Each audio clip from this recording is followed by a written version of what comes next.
je suis Yasmine, médecin psychiatre et médecin du sommeil. Je vous retrouve ici pour vous parler de sommeil. Je vous partage des infos claires et des astuces adaptées, applicables au quotidien pour qu'à la fatidique question « Alors, bien dormi ?», chacun puisse enfin répondre un vrai et sincère oui le plus souvent possible.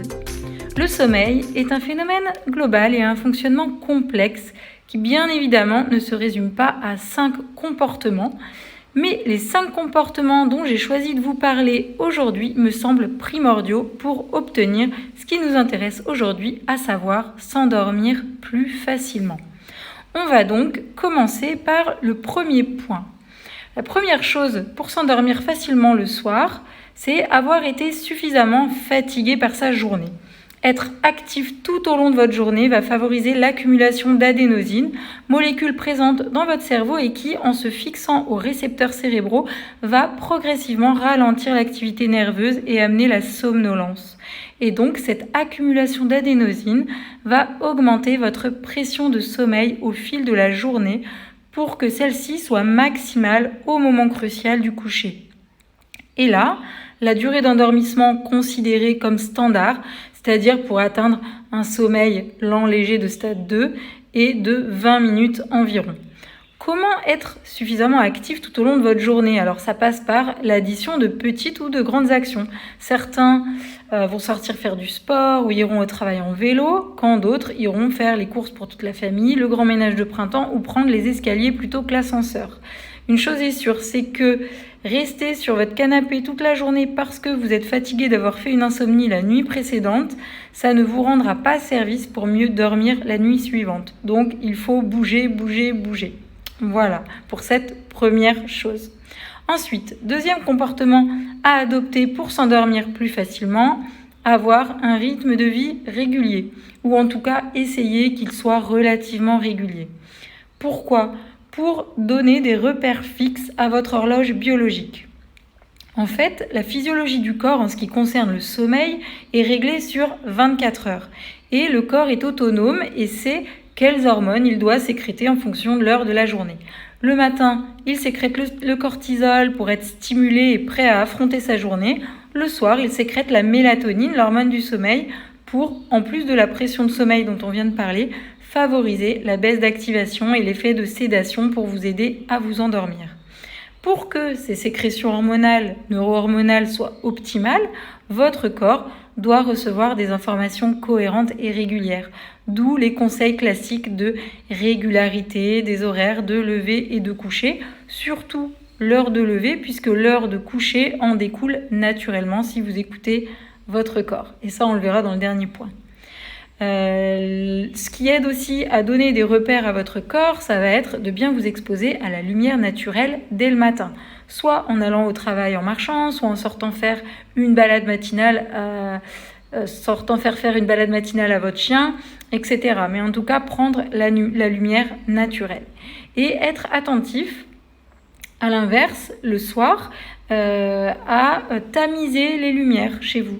Diminuer très nettement la luminosité de votre environnement en soirée pour donner encore une fois des informations cohérentes à votre corps qui se prépare au sommeil. Autre chose qui donne également des repères, c'est tant que possible d'avoir des horaires de repas fixes.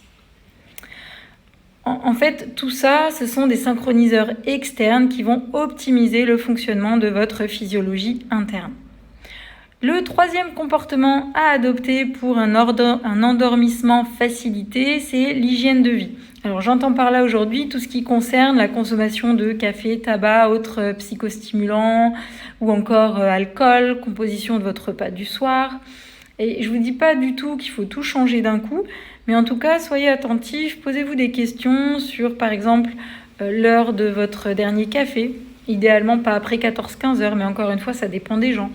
La cigarette avant d'aller vous coucher, et en même temps le manque de nicotine c'est pas terrible non plus pour s'endormir, donc trouvez votre juste milieu.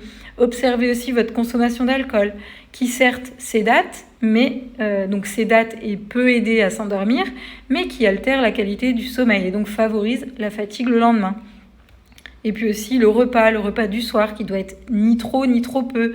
Alors idéalement avec un bon apport en féculents, en limitant les protéines ou alors en choisissant des protéines type poisson, œufs ou protéines végétales, et avec un repas qui devrait être idéalement faible en graisse pour ne pas demander trop de travail de digestion au corps et éviter de monter en température. La 4e chose pour s'endormir plus facilement, ça va être de vous créer votre petite routine du soir. Ça peut être 5 minutes, ça peut être 1 heure, à vous de voir ce qui vous convient et éventuellement de le faire évoluer. L'idée de créer une routine, c'est de donner un signal à votre corps que ça y est, c'est l'heure de baisser l'activation, de se préparer à débrancher le cerveau et le corps et c'est bientôt l'heure de dormir. Cette routine, ça peut tout simplement être mettre de la lumière tamisée, vous mettre en pyjama, vous brosser les dents et le tout en ayant mis en fond une petite musique apaisante pour vous. D'autres vont pouvoir y ajouter 5 minutes d'étirement ou une douche tiède ou encore une séance de relaxation ou de yoga. D'autres préféreront lire tranquillement. Vraiment, c'est à chacun de se concocter son programme apaisant et même pour les anxieux ou ceux qui ont du mal à lâcher prise, on peut incorporer le fait de prendre quelques minutes pour lister les choses prioritaires à faire le lendemain. Ça permet de les déposer sur le papier et de se libérer l'esprit.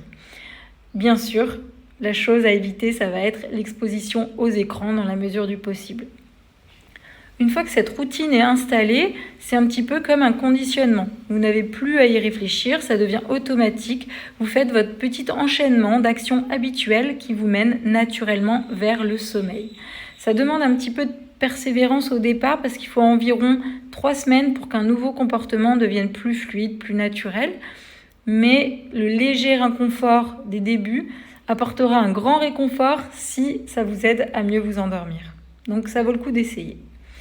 Et pour finir, 5e comportement à adopter, ça va être écouter votre corps. Écoutez les signaux de fatigue qu'il vous envoie. Ça peut être des bâillements, des yeux qui picotent, une tendance à s'endormir devant la télé. Pour certains, la télé a un effet soporifique, alors que pour d'autres, ça va monter leur niveau d'attention et inhiber leur capacité à ressentir leurs signaux de fatigue. Donc la télé, ça peut être traître. En tout cas, quand vous vous mettez à bâiller, à avoir les yeux qui piquent, la tête lourde, des difficultés à vous concentrer, c'est que c'est le moment d'aller dormir. C'est votre corps qui vous parle, qui vous prévient que ça y est, c'est le bon timing. Donc ce serait dommage de lutter et de faire une insomnie derrière. J'espère que ces 5 points ont été clairs pour vous. Donc le premier, c'est être suffisamment fatigué par sa journée. Le deuxième, avoir un rythme de vie régulier pour que votre corps ait des repères. Le troisième, réfléchir à vos consommations de café, tabac, alcool et la composition de vos repas. 4e point, se créer une routine du soir, même 5 minutes. Et le 5e point, écouter les signaux que vous envoie votre corps. Il existe bien sûr beaucoup d'autres petits ajustements complémentaires qui peuvent être proposés en fonction de la problématique singulière de chacun. Mais après, pour en savoir plus sur des thèmes précis, je vous mets les épisodes correspondants dans la description, notamment fonctionnement du sommeil, les épisodes sur café, alcool, alimentation, la routine. Et voilà pour aujourd'hui. Donc j'espère que cet épisode vous a intéressé. Si vous pensez que ça peut intéresser du monde autour de vous, parlez-en. N'hésitez pas à noter le podcast sur Apple Podcast et même mettre un petit commentaire sympa pour augmenter sa visibilité. Pour me retrouver, rendez-vous sur le compte Instagram Yasmine Doc Dodo. Merci pour votre écoute et à très bientôt.